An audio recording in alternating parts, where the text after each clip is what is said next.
Hello, everyone. Thank you so much for tuning in to the Reaching New Heights podcast with me, your host, Megan Gallagher. Today, we have such a wonderful guest on the show.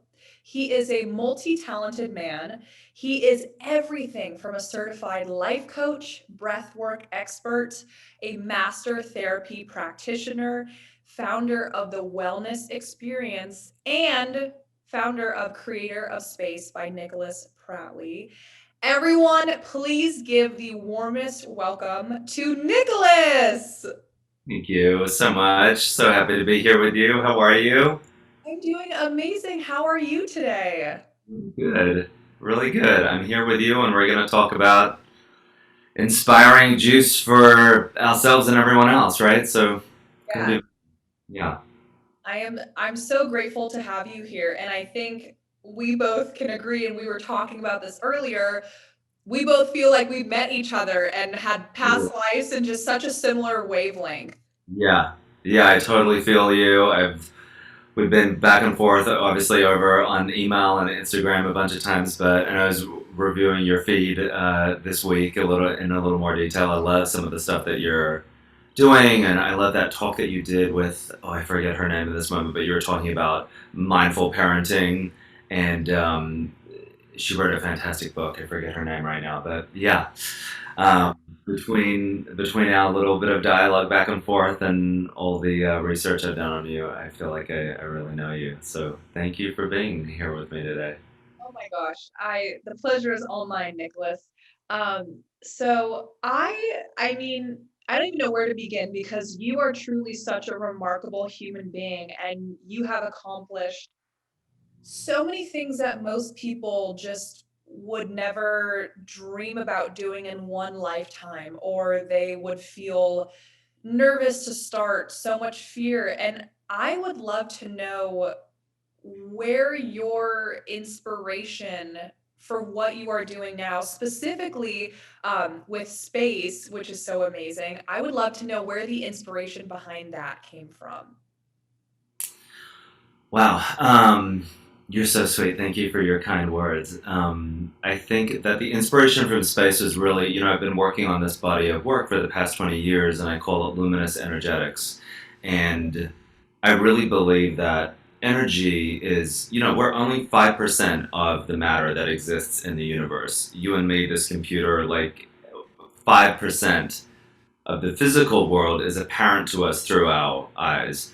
95%, the unseen, the invisible, is the non physical experience, which is still part of the whole, right?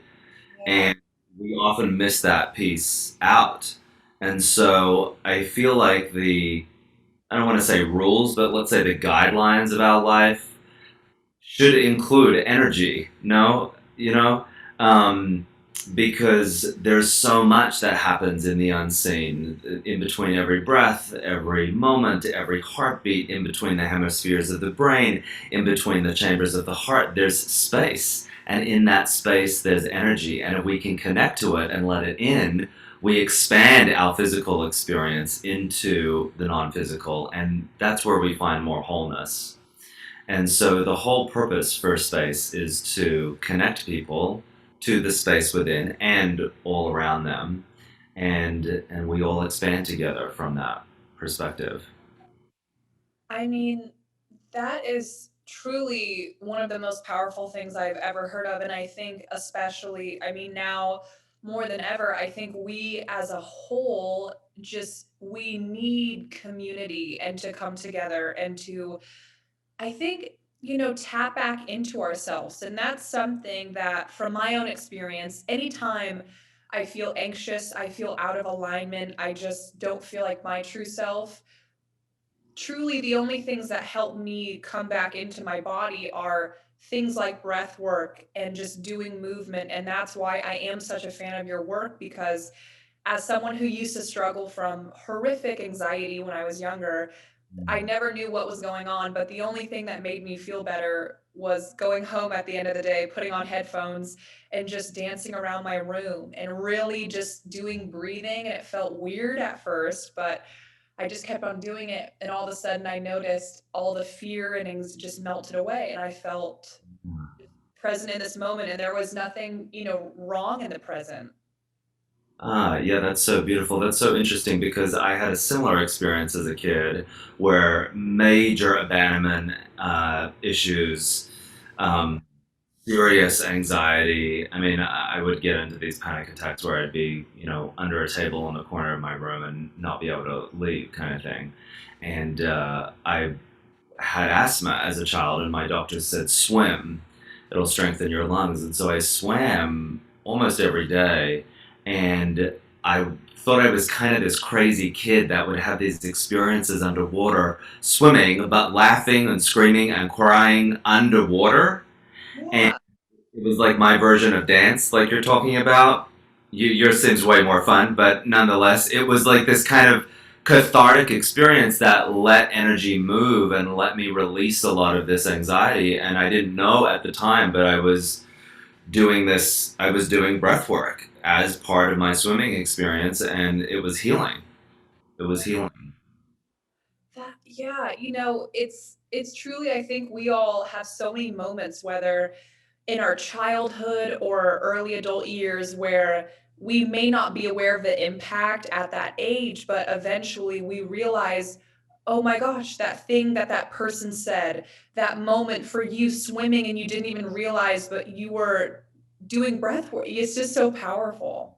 Yeah, movement and breath starts to create more energy, right? And we're wanting to let more of this space that lives around us because we're not just limited to our physical body. Right. We think we are, and we stay in that space a lot.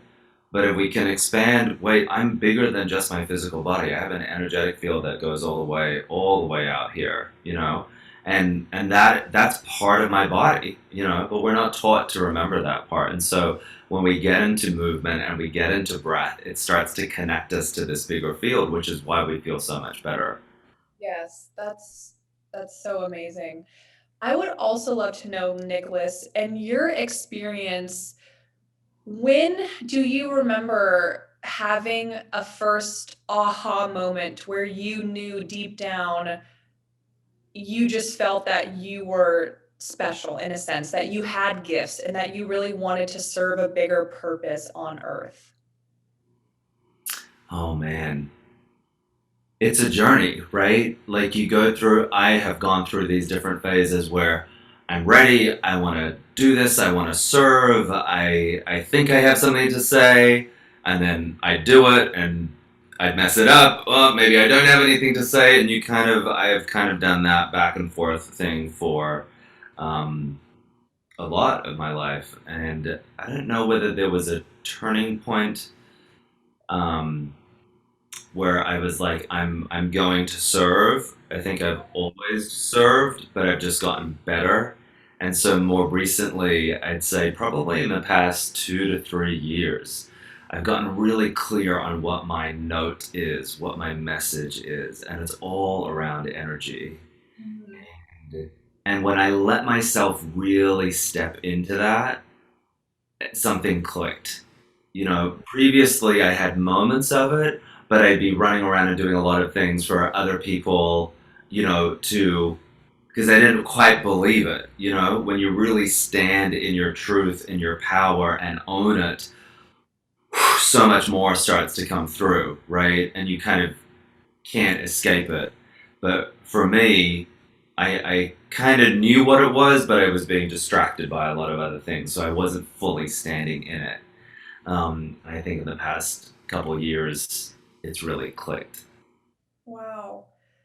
That is truly so remarkable. And I think, in today's world, there is so much open dialogue about, metaphysics and spirituality and breath work and all these amazing things. And I think there's also so much fear and anxiety and worry and comparison, and there's just this interesting, back and forth between so much, progression and moving forward and evolving as human beings and letting go of what no longer serves us. But I think there's also this side where And I myself do this sometimes, maybe from social media or comparing my life to other people, or during, this pandemic, I think we have moments where we feel this lack of safety and we feel this sense of, I'm not safe, I'm not secure, I don't feel comfortable. But I think a message that I really just get from you is that you can create that safe space wherever you are, and you can create that with your own energy. Totally. It's a really interesting time on the planet because so much is dismantling, right? It's becoming so clear systems or concepts or even communities that have been operating from ego or control or power and taking other people's power away.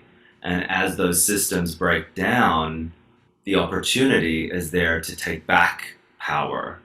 And it's uncomfortable because there's nobody that's really kind of guiding us through this. It hasn't been done before, right? So, what do we do in a world where everything dismantles and we create a whole new one? But that's also the most exciting time because we get to create a whole new world together.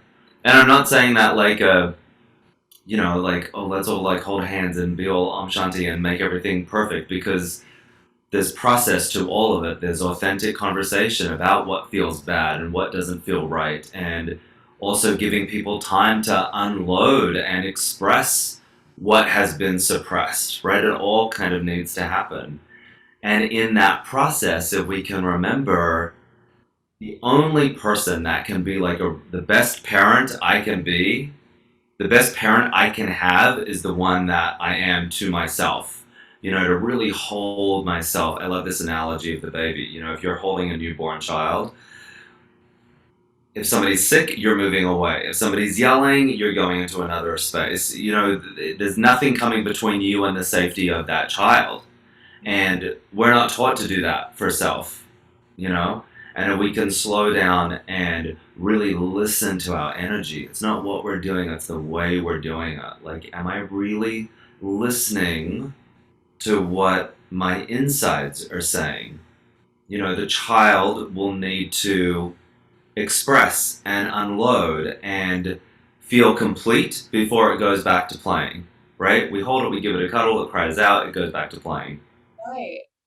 And we need to do that for self too. Like, wait, what am I feeling? Where's this anxiety? And we don't have to figure it out. We just have to hold it like we would the child, you Yeah. know?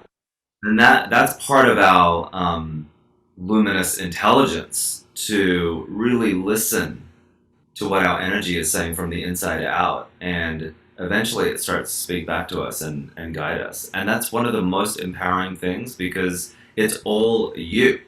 Nobody else is telling you to do it. Nobody else is doing it for you. It's all you.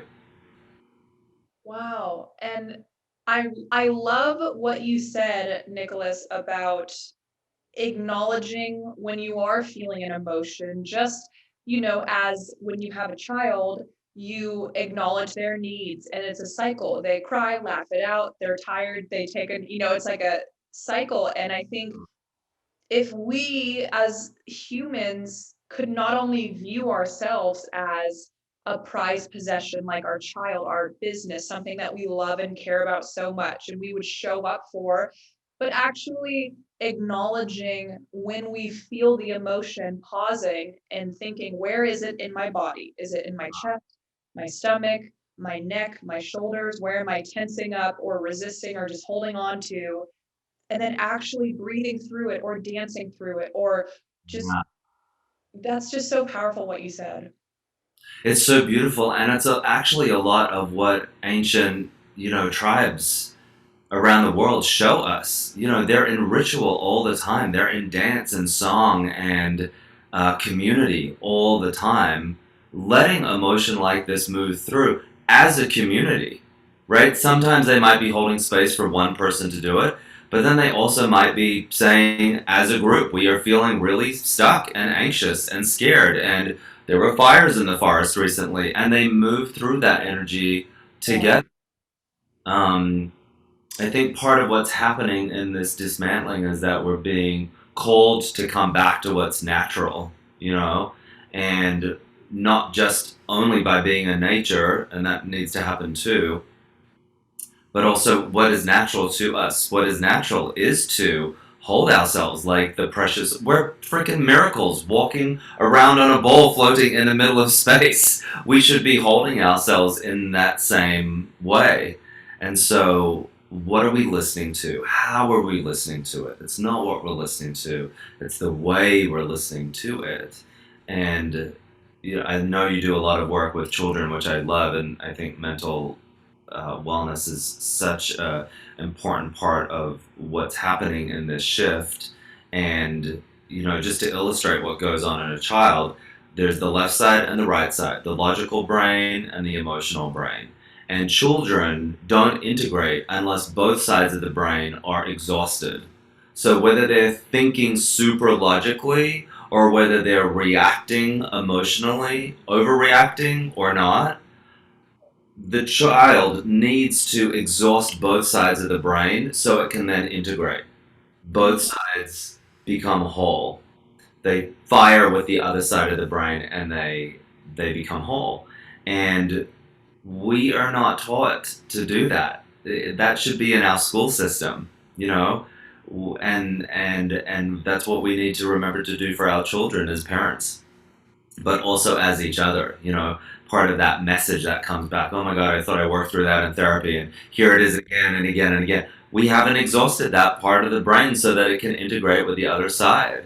And so we're remembering to come back to what is natural and really listening to our energy so that we can see the moments where we've been left out, either by someone else or ourselves. But we take our power back in the moment that we call ourselves back. Oh, I left myself there. Pick that piece up. Come back. Oh, left another piece here. Come back. And slowly that integration starts to happen. And it really isn't about anybody else at that point because we are taking our power back. And we don't want anybody else to give that to us because there's so much magic that happens when you reclaim a piece of yourself. It's also what we get annoyed with each other when somebody's telling us because we actually are designed to figure it out, to remember. It's very interesting. That is, and I also personally feel that we often going through life can think, oh, I'm 15, I'm 20, I'm 25, so that means I'm, done learning, or I did 3 years of therapy, I graduated school, so then, I'm good to go. But I think we forget that we're not just students of a school. We're not just, oh, I turned this age and then I'm done learning and evolving and healing and Totally. peeling away layers. It's Even though we'd like it to be that way. I know. Sometimes it's uncomfortable and sometimes it's very just out of body and it feels triggering and it doesn't feel natural. But I think I have to remind myself that, life it's a journey, and I have to be the one to show up for myself every day. And, almost like a marriage vow, I'm vowing to love myself through sickness, through health, through, better or worse. And Totally. vows can be tested, but I think it's just so true. I think, we as humans, we all have experienced things that we hold on to or we're ready to let go of. And I think we can feel that in our body when we're ready to let go of something, or we want to feel better, because it's all a choice. If I want to feel good, I tell myself, because I get to create my feelings with my thoughts. Totally. Yeah. I think when we're in relationship with our energy, we're in relationship with everything. You know, Yeah. when you're disconnected from your energy. It's not that you're disconnected from everything, but you're far less connected than you might be, could be, right? And when we're in relationship to our energy, it's kind of like we're dating ourselves. We are, like you said, loving ourselves, which is ultimately where we all want to be. Um, and that relationship being in that practice. I have a very simple practice, which is just I notice my energy, I notice the emotion, like you said before, I notice where it sits in my body, I put a hand in there, and I breathe into it, and I just be with it. I just hold it, just like a child or a baby, right? And pretty soon that energy actually responds, and you open up dialogue between your mind, your emotions, your body, your nervous system, and wherever that energy is sitting on the body. Wow. It comes online. And again, you don't have to figure it out. You don't have to go into a conversation with it and ask it why it's here. You can do that. That actually naturally happens over time. But just a very simple stopping to notice what's going on in my body, putting a hand there, holding it, breathing into it, and just being with it. Pretty soon that energy starts to respond, and a dialogue of sorts starts to open. And that's all you have to do. Wow. All you have to do to open up the relationship between you and your energy. Right. And wow, it's just I everything you're saying, Nicholas, is like light bulb, because it's just so true. And I'm such a fan of doing the same thing where I practice on a daily basis, allowing emotions to come up. I don't resist them because for me, when I was younger as a teenager, I struggled with really severe anxiety. And when I was at that age, I had so many stories I told myself, and I felt so embarrassed and ashamed. And I kept on telling myself, no one can know. And if people see me having a panic attack, or if I ever tell anyone, that means that I'm weak, and that, I'm going to get hurt by being vulnerable. I had so many beliefs, but it took years and years and years of therapy, tapping, hypnotherapy, just doing so many deep, really, just a beautiful metamorphosis. And I think now I allow my emotions to come up and I don't push it down. I do not, I don't force myself to wait until I feel like I'm a boiling teapot, just I can't handle another minute. I relieve the pressure little bit by bit by bit so then I am healthy long term, rather than, oh no, I can't show emotions. It's bad. It's weak. I have to be strong. I think it's just kind of riding the wave of life, and just it's so powerful when you actually feel into your gut and you feel into your intuition and your heart rather than your ego or just your brain. Well, what's so interesting is that you just said gut, uh, ego, heart. I think you kind of you just went through the energy centers of your body, but you were talking about it energetically, right?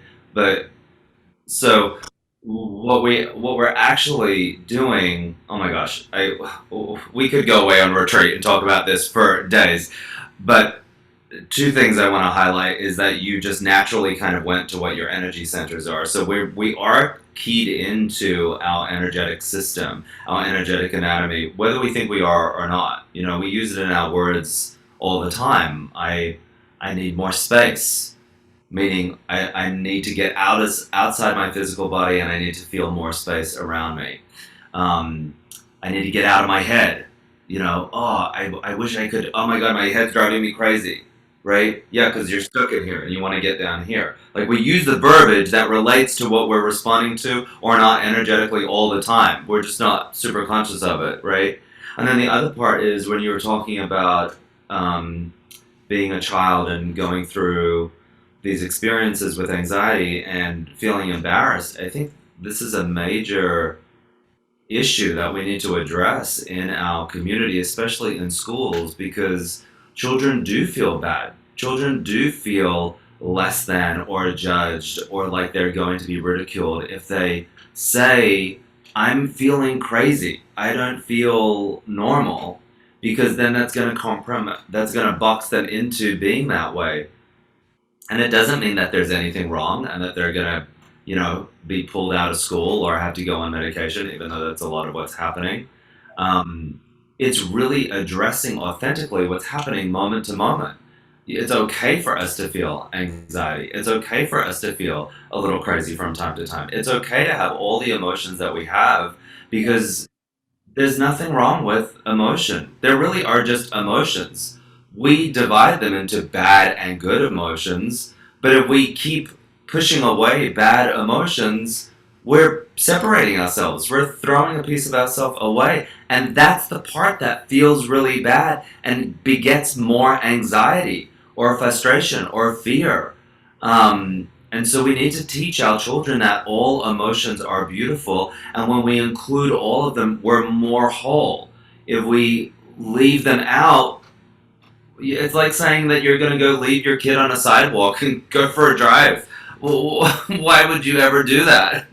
Why Right. would you ever leave a piece of yourself out? You know, we need to learn to call ourselves home. And I'm articulating these things not as a way to say it's so easy to like just do X, Y, and Z and then you're perfect.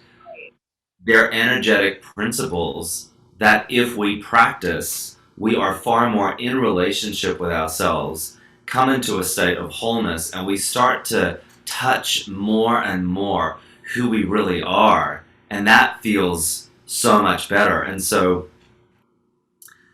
it's about becoming aware of the tools and the techniques that can bring us home so that we feel how we're supposed to feel. Yes. Designed for love. We're designed for joy. We're designed for greatness. We're designed for abundance. We're designed for. We're floating on a ball in the middle of space. We're meant to have everything that we want. Yes.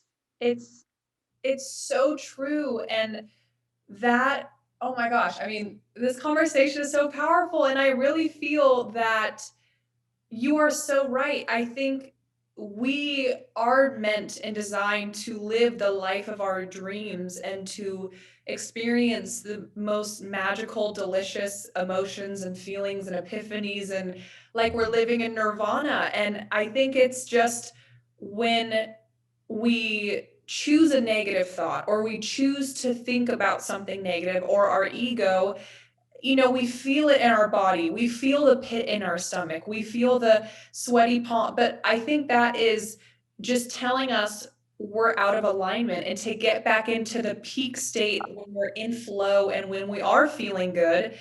And I also, what you were saying, Nicholas, I think something that I have come to realize as a 25-year-old female is that it's okay and I'm allowed to feel my emotions.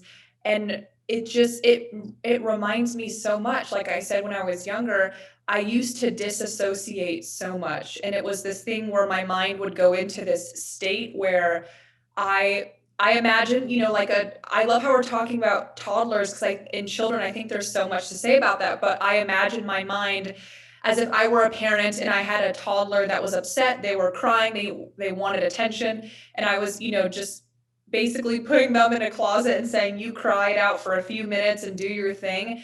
And I was just I it was this very interesting coping mechanism, a survival mechanism that I had, and I would get panic attacks sitting in my high school classes, and I didn't know what to do, and I just would keep a poker face, but on the inside my inner child was saying, I need love, I need attention, I need safety, I feel threatened, there's danger, I need comfort, reassurance. But I never, I just kept on disassociating. I would tell myself, no, that's not real, it will pass. I need to suck it up, I need to be tough, I need to do all these things. But now, as an adult, I think I just show myself so much more love and kindness, and I am not, I don't, I think it just helps in the long run when I come from a place of compassion rather than, my ego. Yeah, yeah, man. That you articulated that so beautifully because I think that's the experience for so many people to sit still in silence and deal with it. You know, we're told to suck it up, get over it, move on, don't be such a crybaby, you know, all the different things. Not all of us, but right, that's a common story. And so we're taught either by family or society to buck it up and get over it, you know? And you can't get over it. You have to go through it. And if you keep trying to get around it or getting over it, you continue to leave yourself out. And I think that is actually the biggest pandemic that we have right now. We are taught to leave ourselves out. We're taught to give our power away, and it runs rampant through almost everything that we see. And the Yeah. beauty of it, it's also where our power is. If we can be aware of it, we can kind of navigate the energy like a saber wand and realign with truth. Because the truth is, we are powerful enough to include all of that energy. And if we can teach those children when they have that moment of, oh my God, I feel like I'm going to implode, that where they are is okay. And that if they breathe through it and hold that energy, they may find more of their superpowers. Yes. So we we need to create a system for children to breathe and align and listen to their energy, because that's how we're really gonna, us too as adults obviously, but including we're all, if we all do it, we're really gonna change the world.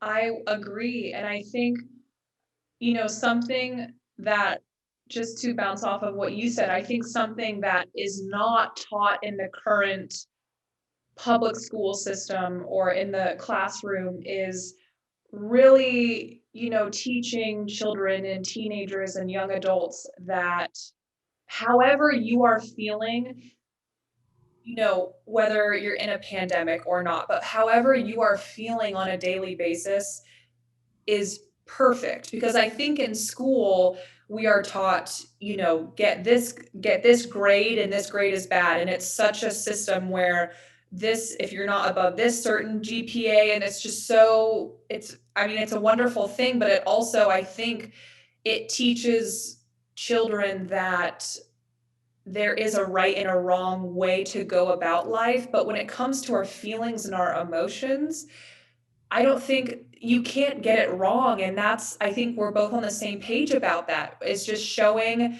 young adults and teenagers, even adults, showing them and telling them that however you have been, number one, navigating this crazy time, how you have been navigating a divorce, a breakup, a loss, a positive thing, a marriage, anything, however you are feeling is perfect. And you don't need to seek other things or, am I doing this right? Am I okay?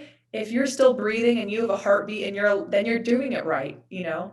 Yeah, there's uh there was an incredible energy master that I worked with in Australia, and he used to, this is going to look really silly, but he stood in front of us and he said, it's like you're looking for your eyeballs. Like, we do that. We run around and we look for ourselves, and we're right here. Yes. We're, these fingerprints have never existed in all of time and never will again. We're in a human body floating on a ball in the middle of space. Yes. There's I forget his name, but the incredible speaker from TED was recently speaking about the statistic of being a human being, and it's 1 in 4 trillion. But then there was some other research that came out that basically showed that it was, I mean, it's next to nothing. Like, the chances of being in a human body at all are so, it's intergalactically unfathomable. If we knew how many souls were dying to be in a human body, we would not spend half the time wasting on stuff that we wasted on. Amen. Um, Wow. yeah, it's. I think it's an incredible time to be alive. And to your point earlier about we're taught right and wrong, it is. We are divided as people. We're divided as countries. We're divided as religions. And if we can go back to that initial moment of how a child's brain develops, Yes. really teach it to honor whatever is going on left or right, logical or emotional, female or male, right? Wow, what shifts we could make, because it's all okay. We can't get it wrong. There's nothing to get wrong because we can't. There's nothing to get right because we can't get it wrong. You know, uh, it's time for integration. We're coming into a time where integration is what we need to focus on and put. I don't want to say systems, but techniques in place that allow us to rise. Yes, I agree. I would also love to know, Nicholas, this conversation is just like amazing. Um, I would also love to know what would be your number one tip for anyone watching or listening. Let's say there's someone who is wanting to just get more in tune with their gut feelings and their emotions and really tap into their body. And maybe they're at a place in their life where they feel out of alignment, they feel a lack of purpose or passion. What would be your best tip just for how to start, how to just start getting to know who you are and who you want to become? I think that's what we were talking about earlier, really listening to the energy that's happening in your body. There's kind of a moment where you might observe in your life, okay, some things are great, some things not so great, or maybe everything's just the shit, and you're like, I need to make a shift, right? Whatever the turning point is, I think to make a decision around, okay, I'm going to enter a phase where I'm going to be in relationship with myself, my energy, and kind of date myself, you Yeah. know? And it gets to be a longer term thing because I think we're so used to, wait, what's the one thing that I can do that's going to fix it now? You know? But we may have been in a dynamic with ourselves where we've left ourselves out for years unknowingly. And so if we commit to, like, okay, so for the next 3 months, 6 months, I'm just going to do this practice. It's gonna take some time, and I'm gonna accept that. I might fight it a little bit, but I'm gonna breathe through it and just say, I mean, I've been doing what I've been doing for so long, and it's only gotten me so far. So let me just try for 3 to 6 months, Right. breathing into my energy. Whatever I'm feeling, whenever I'm feeling it, breathe it, notice where it sits in my body, and breathe into it. And just by breathing into it, I open up dialogue with it. And over that course of 3 to 6 months, you look back and you go, oh, I can hear more. I can hear my intuition more. Or I'm just calmer because I'm acknowledging what's happening inside me. Or I'm aware that I'm not great around too many people. I can be around them, but I don't want to do that all the time. You know, you just begin to listen to hear yourself in a different way because you're listening to yourself in a different way. And so I think there needs to be a kind of, it's so easy to commit to anything and everyone else, right? If we can really commit to ourselves and just say, I'm going to just do this for myself, be in relationship to my energy, date myself for a little while, and listen to my energy and see what happens. Mhm. Uh, I think it's the best way to enter into it because uh, you're back to what you said earlier about feeling safe. Your energy internally starts to feel safe enough Yes. start to connect to who you are, who you really are, in a different way. Wow. That is very true.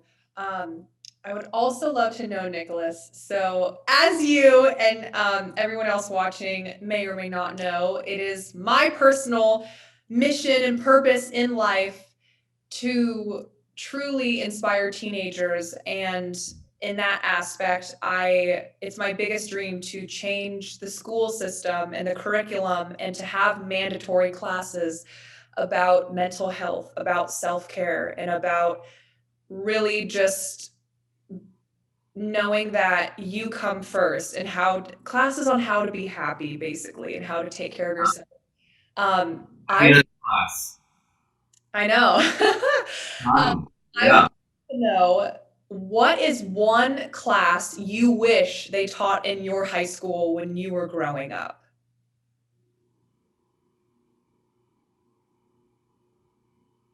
wonder. Mm. I think what if children, because they have it naturally, right? If children are taught naturally that wonder is a real thing, it's an emotion. You Yes. breathe into it, you can harness it, you can expand it. Maybe we wouldn't, have the Peter Pan syndrome where we eventually grow up and lose that wonder. And I definitely, at 42, have been through that in a very deep way where I'm like, where did my wonder go? Where did it go? And and my answer was the wonder goes away when the mind gets louder than the heart. Kids are so rooted in there early on, and plus it's fun. Like you're in so much wonder as a child. So I really feel like if I was a kid, wonder would have been my favorite class. It would have been like the Harry Potter class. I think it accesses so many powers, right? Yes. It's that would be so amazing. I would want to be in that class too. Um, Right? but I agree. I think that's, another thing when we are children, we're so young, our minds are so open and we haven't experienced rejection or fear or anything that can over time, slowly, oh, I can't do that because remember what that person said 5 years when we're children, we just believe anything is possible and we trust ourselves. We trust our body. But then as just we get older, we create so many stories. And then I think life in general is this interesting process of expansion, going through things. And then as we get older, most humans are peeling away the layers and they want to get back. They crave that childlike place. Totally. It's who we are by nature. Like, we want to go there. We've all had those moments where we look at a sunset or a waterfall or a baby. Like, we have those moments where we're like, "God, wow, like something bigger is going on here, right?" And Dashiell Keltner from Berkeley, he's quantifying that awe is no longer, it's not a state, it's an emotion, right? We have those moments of, oh, wow, this is amazing. And wonder is the emotion that arises after awe. And I wonder if the energy of wonder is something that lives within us, Mm. um, but also lives all around us, right? So you activate awe by looking at something outside yourself, right? You're watching this thing happen out in front of you and you go, wow, it's an emotional response to what you're seeing out here, right? And I wonder if the energy of awe and wonder, it sits in us and all around us. It's part of the fabric of the universe. So I think these are all things that children should be taught because they feel it naturally, and so if we teach them to it, they're going to go, "Oh, that's what that is." Yes. Like, oh, when I feel heavy or anxious or sad, that's beautiful as well because it's giving me access to something else, a deeper part of me. You know. Well, I guess we need to create a wonder class for schools. I think we do, and that could be a fun project that you and I could create. I love that, and we'll use your workbook that you just released. Yes, I'm so excited and it truly, I mean, what you just talked about is the main inspiration behind this workbook. It's just, when I think when we teach teenagers, when we teach children and when we're just early on in our life and we're forming our identity, that age is where number one, teenagers should know that feeling emotions and having days where you do not feel it's all okay and it's okay to feel into it and however you are feeling is perfect and however you are processing or grieving or healing is your body, you can trust it and it's okay to feel those things. And I think also, one thing that I've noticed is the teenagers that I work with, they often feel that since there is no open dialogue about emotional maturity and about mental health and about self-care and about just the true side of life, they feel that since there's no conversation, then it must mean that it's not good to have emotions because no one talks about it, Mm. or that it's a negative thing and that they should push it down and just be realistic. Get that job, get the degree, you want to make this amount of money and feel that sense of security, which is also a wonderful thing. But I think when there is no conversation and when it's not what they're used to, they don't have that really good relationship that they do with typical classes taught in a school.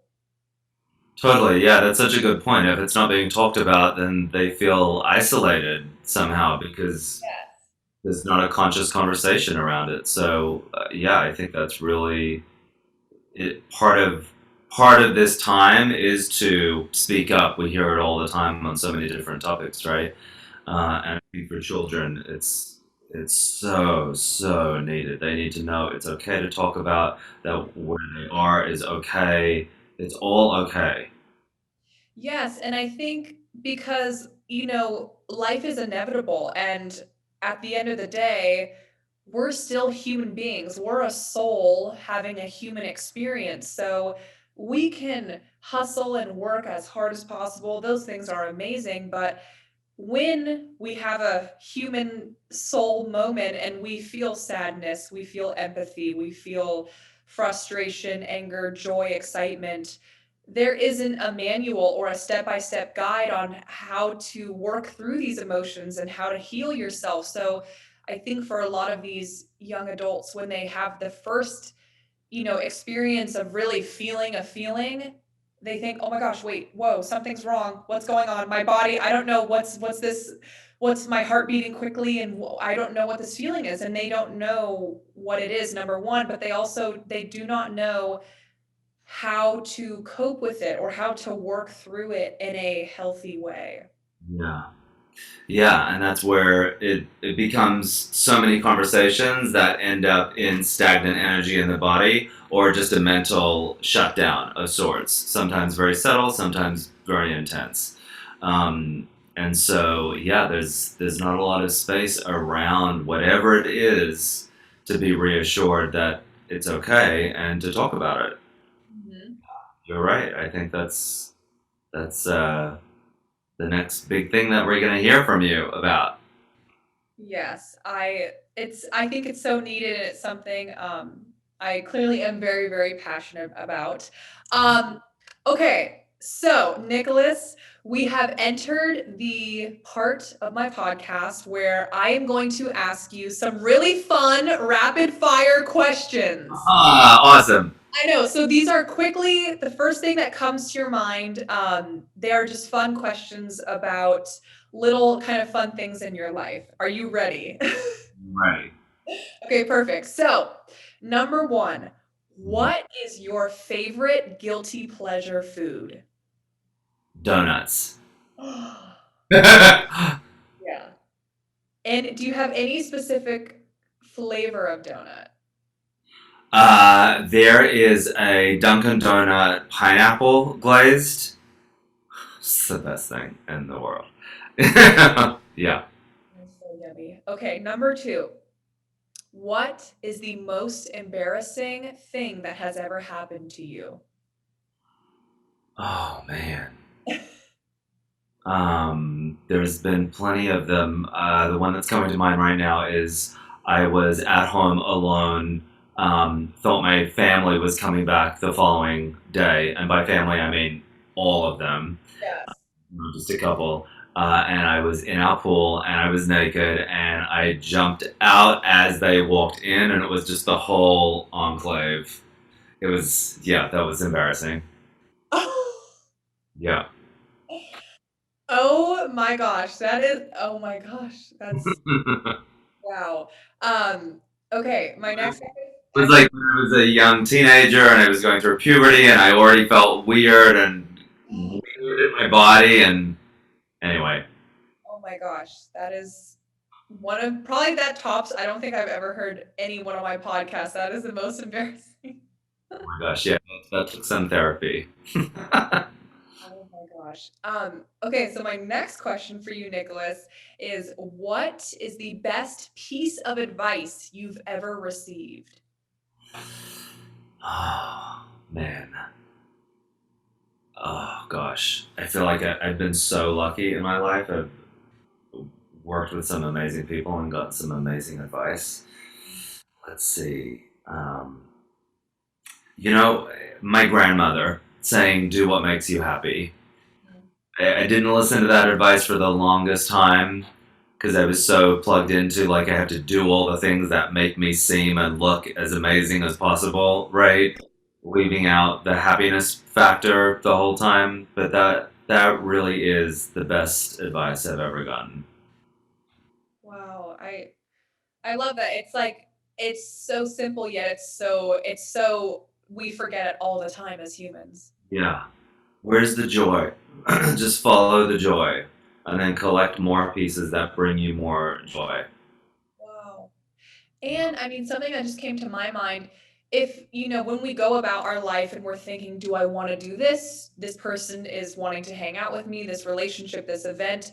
If instead ask ourselves first, is there joy there? I think the answer would come more naturally. Totally, totally. And what we said before about feeling what it feels like in the body, like, is there more joy? Because sometimes there's nervous excitement or anxiety because it's a new big thing, right? But that's not necessarily doesn't mean that that's not the thing to do, right? So, but if we can feel into our body our response to this thing that we're trying to decide on, if there is more joy than anything else, it's probably the right thing to do. Oh, oh my gosh, that's so amazing. And my last rapid fire question for you, Nicholas, would be what is the next thing on your bucket list? Oh, good question. Bucket list. I want to do this retreat that is global. I want to take like a group of people around the world, or like do different locations where people from around the world come to. Something about a global retreat. I mean, I have so many things on my bucket list, but that just came to mind. Yeah. I love that. That would be amazing. Yeah. That's so Maybe we'll do it with the kids. oh my gosh. I sign me up. I'm already there. Yeah. Something in that. Um, well, Nicholas, thank you so much for being such an incredible guest. This was amazing. And I would love to know where can everyone listening find you on social media? Yeah, just Nicholas Pratley on Instagram and on Facebook and on Twitter. It's the same handle. And my new breathwork platform is launching soon, which is just Nicholas Pratley /reaching, as in reaching for new heights. So if everybody wants to do some breath work, we are launching on April 1st, and you'll get a week free as part of your experience. And then obviously you and I will stay in touch and we'll do a lot more of this and other magical things in the future. I'm so grateful for this experience. And even though Yeah. it's virtually, I feel so honored just to meet you. And it's just so much fun. Oh gosh, thank you so much. Lovely, lovely to meet you and to talk with you. Thank you so much for having me. And thank you everyone for tuning in. And as always, reach for more in your life and stay tuned for amazing episodes coming up in the future.